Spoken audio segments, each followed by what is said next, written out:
Good morning, good afternoon, good evening, or much depending on your location. Please join in the struggle to liberate our people from the contraption. Like and share videos, news update. Igboland filled with tears, sorrow, and blood. Igbo women cries out, called for cleansing to boost the social economic development of the zone. Yes, that's the Igbo women. They have gathered in Enugu, and in their meeting they said they are Nkata Inyom Igbo. Nkata Inyom Igbo.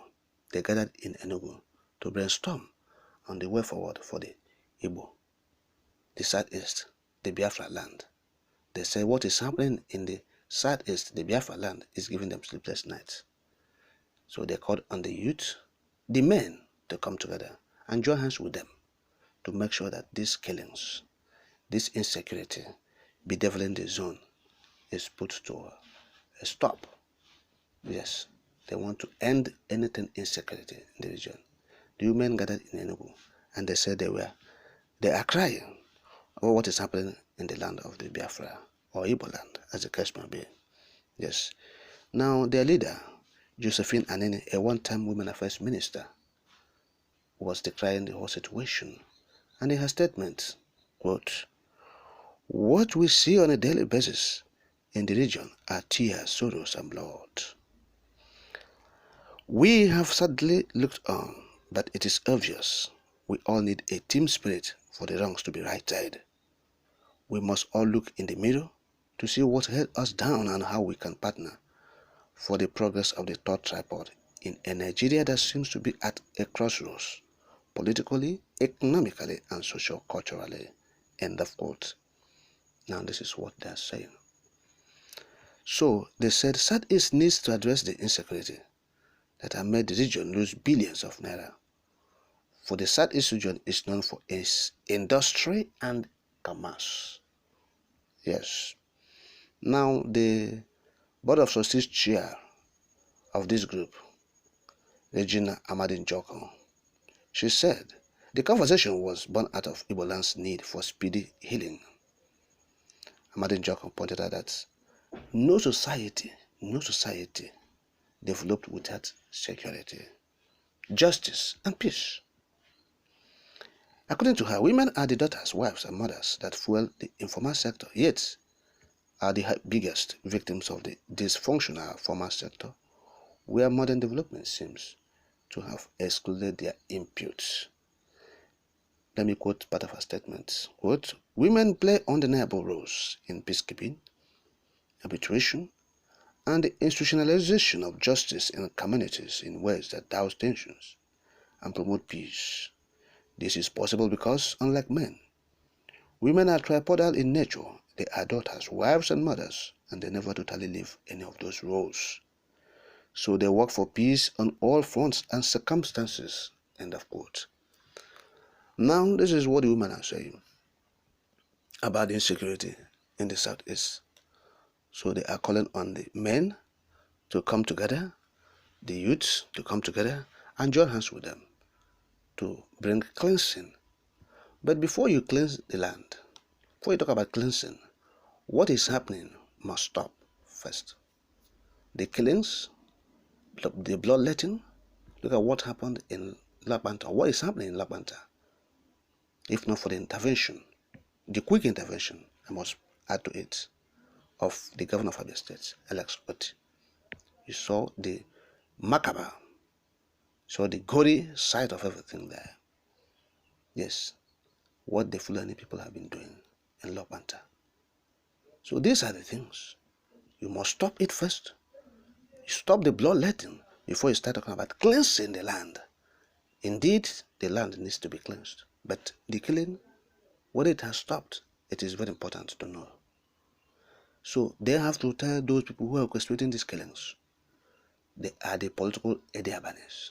Yes, because the Igbo people said, he who is pushing a bed must mention it, otherwise Dinkelu be running scatter. If you are pursuing a bed, mention the name, so that Dinkelu will not be running. To save Dinkelu the stress of Eboso. So that's why we are saying this. The women, tell your husband, those your husband that are bringing those troops, the army, to cause genocide, to invade the communities, saying they are fighting insecurity. They should stop. They created a bargain and they killed many innocent Igbos. These are the killings. These are how the killings have been, orchestrated. So nothing happens in a vacuum. These things are being planned and executed by people who say they are state actors. Alright, we have genocide in our hand.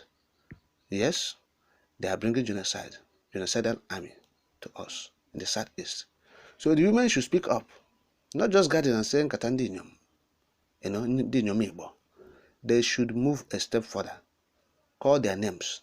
Call their names. Those people who are doing this thing, they should stop. You know them. They are in Imo. Yes, one of the chief in security of the Imo. Mention their names. We have been calling their names. So these women, if you want peace in your region, if you want peace in your husband's place, or in your land, as Ndi Igbo, Mwanyi Igbo, mention the names of those people who are doing this thing. Call them to order. They are your husband. If you go to your bedroom, tell them to stop deceiving the Igbo people. Yes, they are deceiving some people, some persons in Igboland. As Mazen Nkata is working hard to bring Igbos out of the doldrum, out of the woods, yes, out of the contraption. Now, these people will be doing the anti-clockwise, trying to sabotage what Mazen Nkata has been doing. Mazen Nkata will advocate and enlighten the people on how to, conduct referendum. The same people will use their podium and their platform and to say, no, we remain one indivisible entity. We are better off in Nigeria. The same people. So they are bringing this problem to the southeast. They are bringing these killings and insecurity to the southeast. They have been watching helplessly, seeing the military, desecrate the land of the Igbo in the recent months. Yes, military desecrating Igbo land, going to the hinterlands, going to the homesteads of the people, doing all manner of things. So this is desecration of the land. Genocidal army is doing it. Who is bringing them? Those governors. Who is bringing them? The commissioners. Who is bringing them? The full soldiers of the president. Both when the header was there are people from the southeast who are bootlicking. Oh yes, following him. We have seen the Milako, the Abodo master. There are people who are following him from the southeast. So they are bringing this genocidal army. The senators, they are there. They will tell you, well, we want security. They come home with what? The army, the police, DSS. They tell them to do this and that. So these are the people causing this problem. Once you are able to tell them, say, look, stop this, they are your husband. Talk about the freedom of your people. Talk about referendum. These women will start taking you serious. That's when we start taking you serious. When you start talking about telling your husbands to talk about the freedom of the people by referendum to bring Biafra restoration, or to bring back Biafra, the restoration of Biafra Republic. Simple. Anything less than this is a jamboree, and you are relating in vain. You're relating in vain. We can call it crocodile tears.